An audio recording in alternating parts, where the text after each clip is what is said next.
Amin. Murah rezeki. Amin. Panjang umur. Amin. Selamat dunya, selamat akhirate. Nggih. Bismillahirrahmanirrahim. Barakallahu laka wa baraka alaika wa jama'a bainakum ma fi khair.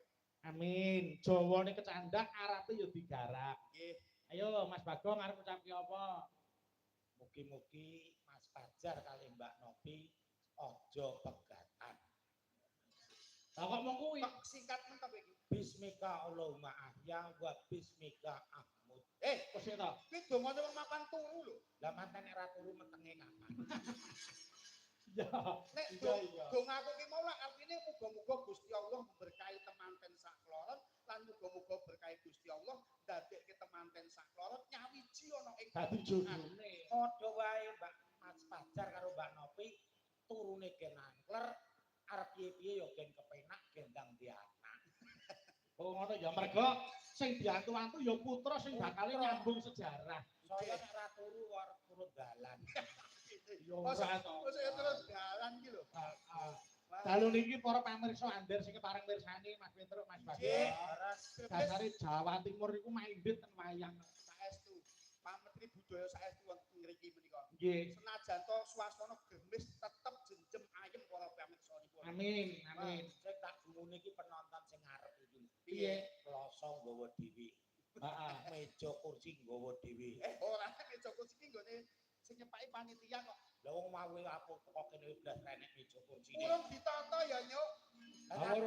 Lho itu apa terus. Ah niku ketok yen tresna karo budayane ngoten niku. Nggih. Nggih ta. Saestu. Mula sing jenenge nyambut gawe ning tlatah Jawa Timur iki padha karo ancek-ancek pucuke ngeri. Laras Nek ora ngati-ati manah mbilaeni. Oh, mriki niku para pamentri budaya, para budayawan kathah. Nggih. Saestu para pinter kathah lho. apa nek butine iki piyai sing sembodo Sembodo gede. nanggap wayang lho. Sembodo kabeh. Sembadane piye? Pemandangan banyu asli saka langit. Kuwi jenenge rejeki. Lah nggih lho dilewer-dilewer. Sing jeneng udan ku ora iso ditulak, ora iso disuwun. Nggih ta. Kabeh niku dadi peparingi sing anu nyipta urip. Oh, Bagong niku nate nolak udan lho, Mas. Loh, apa ya? Wah, wingi pas kula ndek gawe, Nggih. sing nolak udan lak Bagong. Ya, wah lah aku malah lagi ngerti iki Ah, pengalaman jenengan jenengan lagi pirsa. Nggih, Teko tok ndek kula jam 4 sore niku mendung weteng. nggih. Wah, langsung katoke bojo kula dijaluk. Bucake dhuwur gendeng. Oh iya, Mriku sedakap nang tengah latar. nggih. Dungane tak ngoke bismillahirrahmanirrahim. Kyai Toyo Nyai Toyo sing kolor bali ngalor roh kidul bali ngidul. Koetan bali ngetan, kok kulon bali ngulon. Mlebu omah ki deres banget.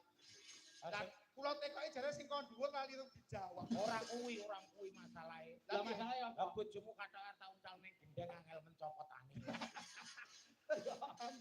Pengen nyapa anake kancane penak bae. Mbok nyopot anake bojone dhewe. Ah, Bojomu kan mboten katoke. Lah wong lah piye, Mas? Wong nyatanipun kados pirani butine niku piye sing tanggung jawab. Nggih, Nyatane ya apa-apa disembadani dhewe. Mas, jenengan Pripun? kodhok niku ten transit niku wis cemepak sate kambing tengkleng.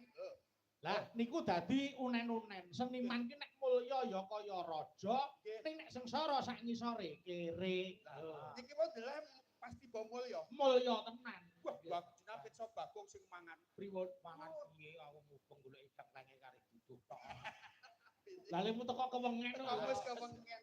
Kamu dhisik bareng aku ya genak entuk tengkleng. Sing tamu sing kepareng rawuh. Apa kok? Nadyan udan Nggih. semangate sing mirsani. Heeh. Proyektor kono ya kebuang. Alhamdulillah. Ono setengah kilo dagang. Komplit. Nggih no. Ayo kudu ngono. Nek sing jenenge wayangan niku ekonomi kerakyatan wis kecekel. UMKM laku. Nggih, sing entuk rezeki ora mung dalang ya go sindeng karo bintang tamu klebu para bakul-bakul ya entuk rezeki. Mula muga-muga nadyanto kaya ning kahanane para bakul-bakul pinaring ana laris dagangane kabeh. Amin. Iya, butine sing kurang komplit siji. Apa? Ora nanggap kipas angin lho, Bu. Lah ngopo nanggap kipas angin iki? Lewer kabeh.